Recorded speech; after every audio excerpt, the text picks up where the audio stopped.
Hey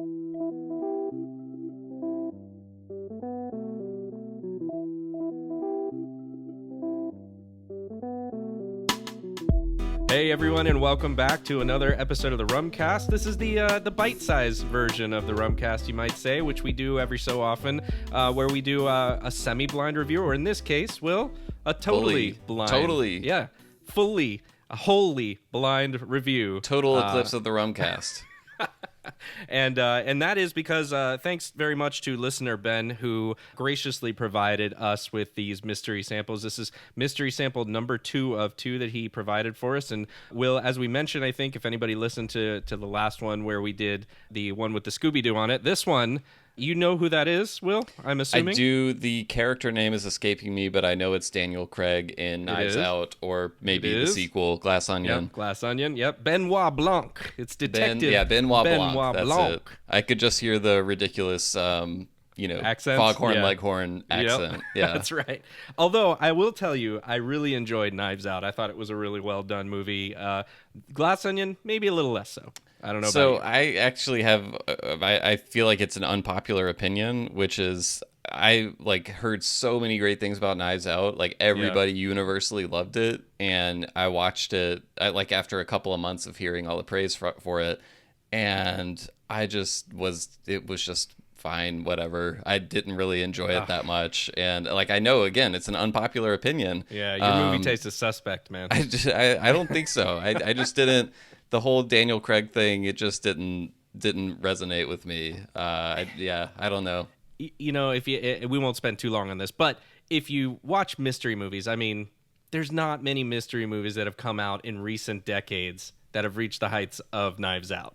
And I think that's on purpose. I think there was a well-crafted mystery and a well-told narrative, period. Yeah, it was fine. Whatever, it was forgettable to me. Sure. But, okay, all right. Well, some people just don't like a good mystery. What can I say? Yeah, well, I think, kind of like whodunit style movies, also like heist / caper style movies. Yeah. I don't get into that much. Okay. I was just having an argument with some people who are huge fans of that movie, The Town, the Ben Affleck movie, which I just thought was just kind of like a mid, heist movie, whatever. Okay, see, we agree. Yeah, I'm with you on that. I don't get the praise for that movie. It was fine, whatever. Knives Out was fine. I didn't enjoy it enough to watch the sequel, so burn me at the stake. I think your expectations, everybody telling you it was great, and then you going in. Fortunately, in a mystery sample like this, we don't have any expectations. That's true. Because we don't know what it is. Yeah, we don't know what it is. We can go in wholly blind. Hey everyone, this is Will from the future, quickly interrupting to reveal the identity of this mystery rum sample so you can know what it is as John and I try to identify it. So, this is from independent bottler Swell de Spirits, Rhum Agricole Isautier 2011, a 13-year-old cane juice rum from Isautier Distillery in Réunion Island, aged entirely in an Ex-Cognac cask and bottled at 59.4% ABV. Now back to the show. Per tradition, we will be reviewing this rum, telling you our thoughts, impressions, what we're tasting in it, what we think it is worth, what we would pay for it, that sort of thing. We'll try to guess the proof, country of origin, possibly distillery of origin, maybe even bottle if we want to get really crazy, John. And in this case, again, in the past, we've done semi-blind reviews where one of us knows the identity of the rum, the other one doesn't. This is a little bit different in that neither John nor myself know the identity of this rum.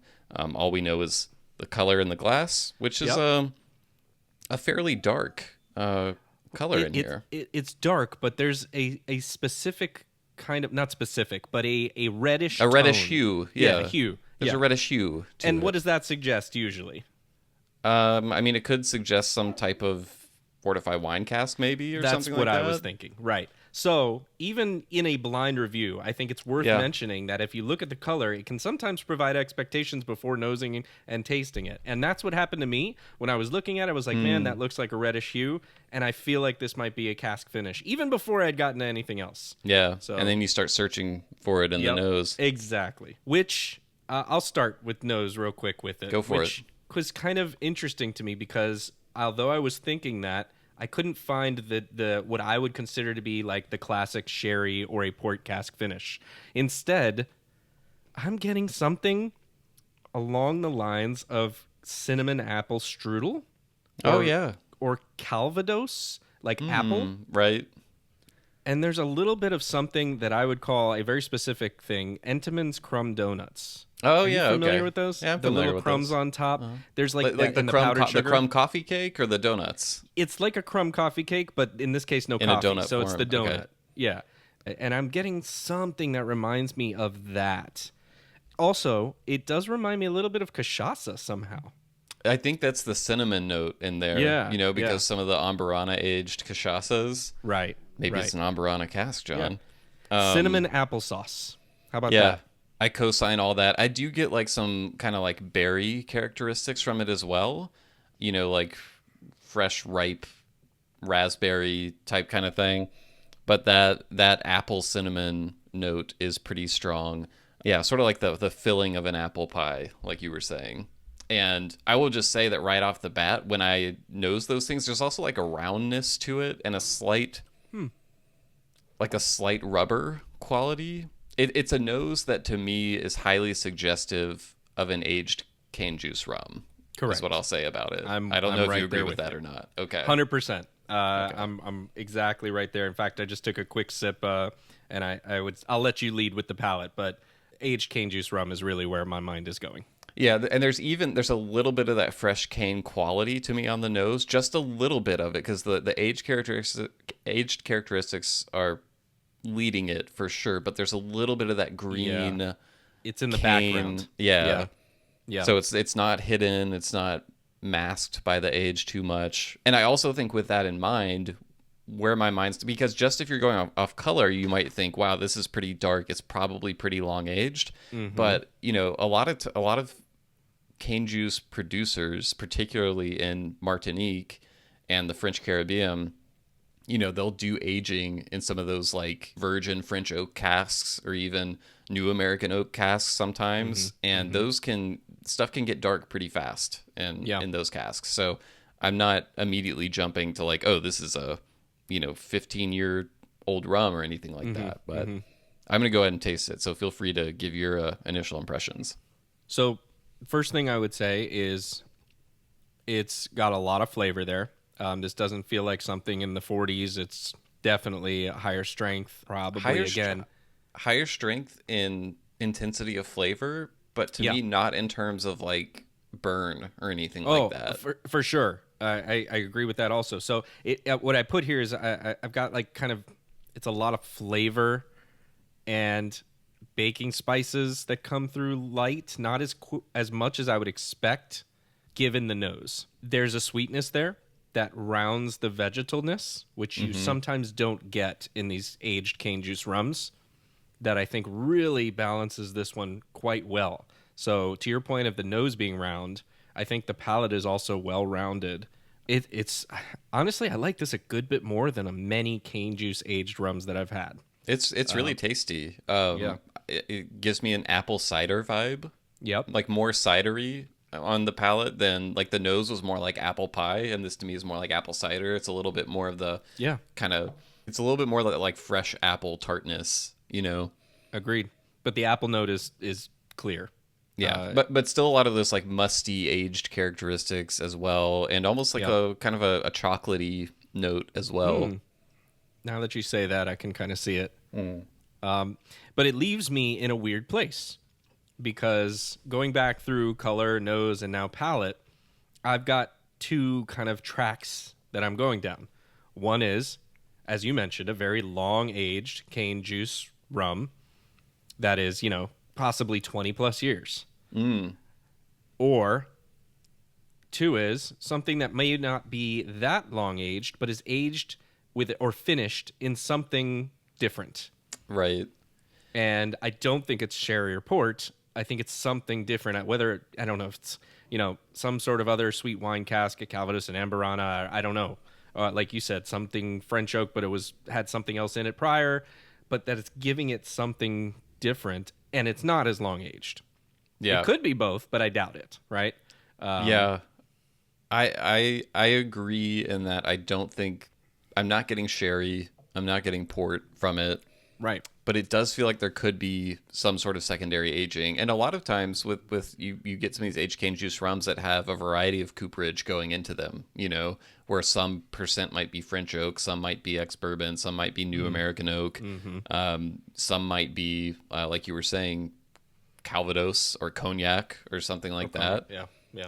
It's enjoyable. I'll just put that out there. Like really this, is. I like this rum, and I like it too. The age question is interesting because I feel like these rums can fool me sometimes in that they can seem older than they actually are. When we did those Rum GM Atelier series, Yep. those read as older to me than they ultimately were. I think, if I'm remembering that correctly. I just know I was off on the age.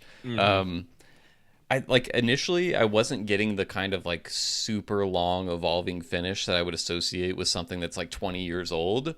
But there's definitely some complexity, and there's definitely a nice finish on it. It doesn't just evaporate or anything. But again, I've been somewhat fooled by some of these rums before and thinking that they're older than they are. So I could also see this being, like a 5-6 year old rum. So I need to spend a little more time with it. Yeah. I mean, I would be surprised if this is a younger rum, even if it was finished in something.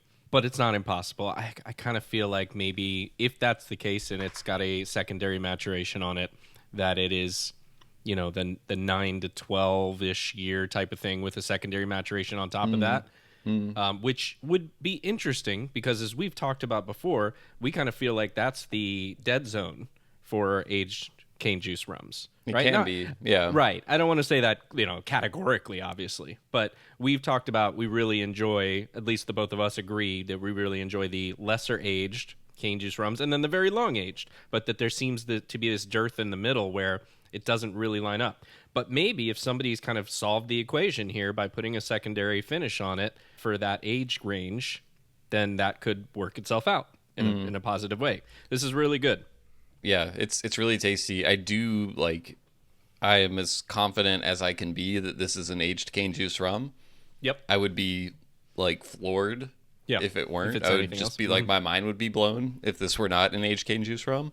Yeah. Well, are you ready to take it a step further then? Yeah.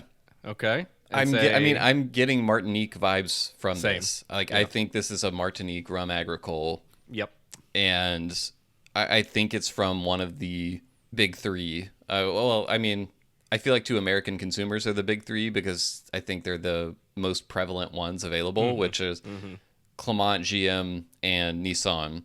And I feel like I can rule out Clement because, I know. I'm not ready to do that. I feel like Clement stuff is often woodier to me than this rum reads. Although like the oak characteristic is there, I just feel like it's not usually.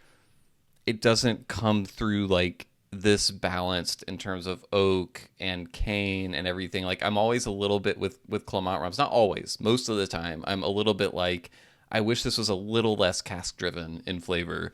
And I don't get that as much with this. Although I will say some of the Clement releases I've had recently, some of those cask finished ones that they're doing now. The private cask finishes, exactly. Yeah, some of those are I've really enjoyed thinking. those. But again, I think most of those that I've had don't drink as well for the proof as this rum does.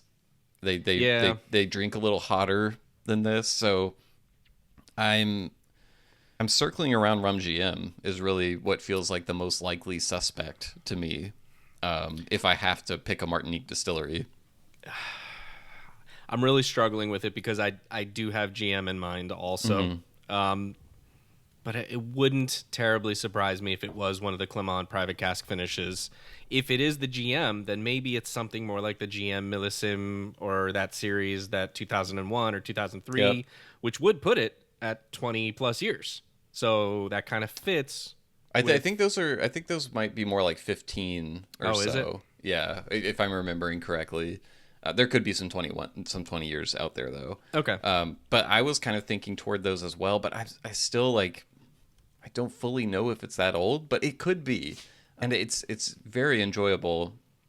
I got a few notes that reminded me a little bit of some of those Ed Hamilton Nissan special edition bottlings, like there was this like milk chocolate note I got from some of those that I get a little bit with this, but I don't I don't think it's one of those ultimately. It doesn't read as Nissan to me right Yeah. now. Yeah, I can't get there either with it. It would be so funny if it's like not even from Martinique. Yeah, you're right. By the way, I pulled it up with distilled to 2004, but it's a 15-year-old, the GM Martinique Right. millésime. Okay. I'm pouring a little bit more, just honestly, because like it's so tasty. It really is. It's really good. Yeah. But And that's another thing that's coloring my perception because I really like those GM vintage releases, you know. oh man, I keep going back in And I my love head to I love the leather belt labels too, as we discussed during our bottle design episode.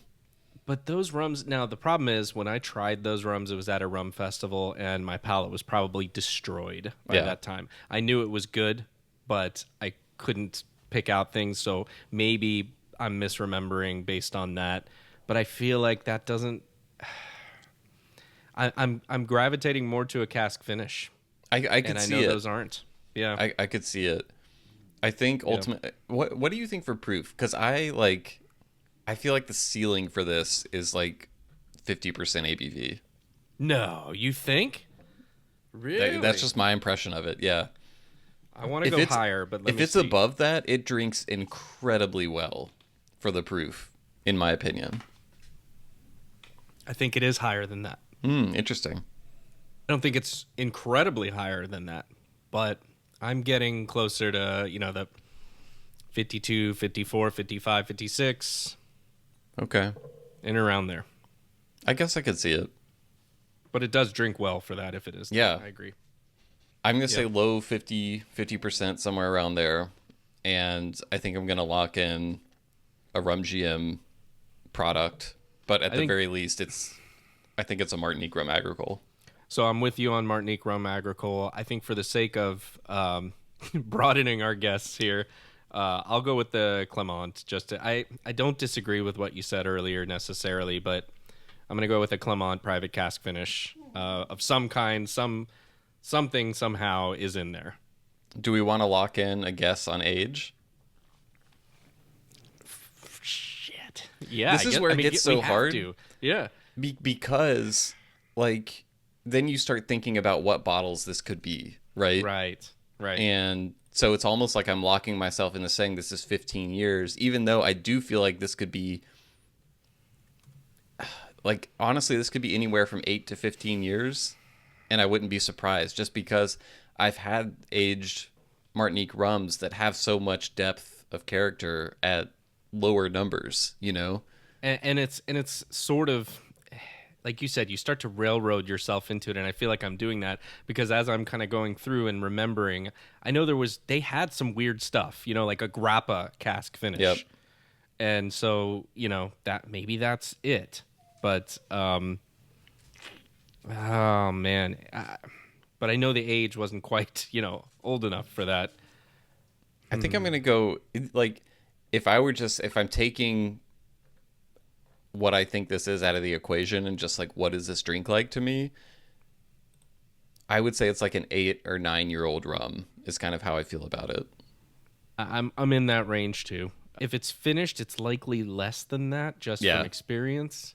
So I'll go slightly less than that, even though I said 9 to 12 earlier, so kind of contradicted my own self. But yeah, I'll say 7 to 9. I don't know, maybe. Yeah. I also think in terms of price, I think this is something anywhere from like $80 to $150, somewhere in there. And like, I don't think I would be upset paying something in that price range, even I'm up with you. The higher end of that. It's good. It's funny because when you like something and you don't know the price of it, you start to imagine what you would pay for it and what you'd be happy with, right?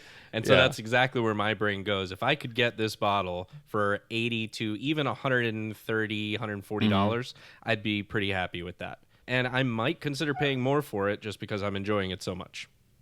All right. Well, are we ready for Mystery Rum number 2 reveal? Yeah, I feel really not good about this one. I don't feel as confident at all. Yeah. Other than it's an aged cane juice rum, which I believe is a Martinique Agricole. Yeah. All right, here we go. Holy shit. It's not? We're so far? Oh, man. This is great. This is Swell de Spirits, Rhum Agricole, Reunion, No way. 2011 Isautier, aged in Really? entirely Ex-Cognac, Oh, 59.4% ABV. wow. I've not had a Reunion rum tasting like this at all in any way. Now, it being aged entirely in cognac is super different and interesting. So I do, now that I see it, I can see the similarities between this and the 16-year Isautier cane juice. Obviously, there are differences. Yeah. I don't think that one was aged in cognac, if I'm remembering correctly. This one, wow. But I was a big fan of the 16-year Isautier, and so it's not a surprise to me that I enjoy this rum quite a bit. I will say, for a 59.4% ABV rum, again, to me it drinks significantly under that proof, and is I was under it also. Yeah. maybe the cognac cask is working some magic in there. I don't know, but so if it's 2011, let me look this up quickly. Yeah. So if we can find precise age and price. Now, without the pressure, it's a really spectacular rum, and one that I would love to know, first of all, how much it is. It's so different, really, than a lot of what I've had, which is always nice and fun. Okay, we have on excellencerum.com, this is 130 euros. So I think we were pretty close in terms of the upper end of our price range. I'm seeing 120 euros on another website. Yeah, this is a 13-year-old, 59.4%. Yeah, so in the ballpark. We were completely wrong about the Martinique connection, but that was the big curveball. But this is part of Swell de Spirits Wild Nature series. Huh. And it is, I should have double checked, because, okay, it did say Rhum Agricole, because Isautier does do some molasses stuff. That would have been really funny if this was a Isautier molasses rum, but it is a cane juice Isautier rum. And it is cask strength, and yeah. Wow. A donut hole inside a donut hole. Amazing. Well, I would certainly say this rum would be worth purchasing at that price. It's really delicious, and it is. I'm certainly gonna finish off the last little bit of this sample when I get a chance. So, thank you again to Ben, our benefactor, providing this mystery sample. It was a fun ride, and we didn't come quite as close with this one as we did with the first mystery sample, but I still feel pretty good about overall where we were able to get with it. And it's fun to compare, to what we thought it might be. So I would love to hear from anyone who has had this rum themselves. As always, you can reach us, host@rumcast.com. That's HOST at rumcast.com. Or you can find us on social media. John, where can they find us? We are at the Rumcast, Facebook, Twitter, Instagram, Threads, and YouTube. Don't forget YouTube if you want to see a little bit of the visuals from this one, which there wasn't much, but you get to see the sample bottle and a little bit of the funny Benoit Blanc picture on there. I guess, these are always super fun, and we appreciate, like you said, thank you to Ben. And if there's others out there that are in the wide world of rum that we happen to, meet and cross paths, and we want to, do more of these and maybe try to test our palates a little bit more. So let us know, how you find these series and if you enjoy this as much as we do. We'd love to hear from you. And we'll probably be back soon with more of them. So stay tuned. Of course, we'll be back with our normal interview episodes, standard episodes as well. This is just a little fun thing we throw in to mix it up a little bit. But until next time, John, cheers. Cheers.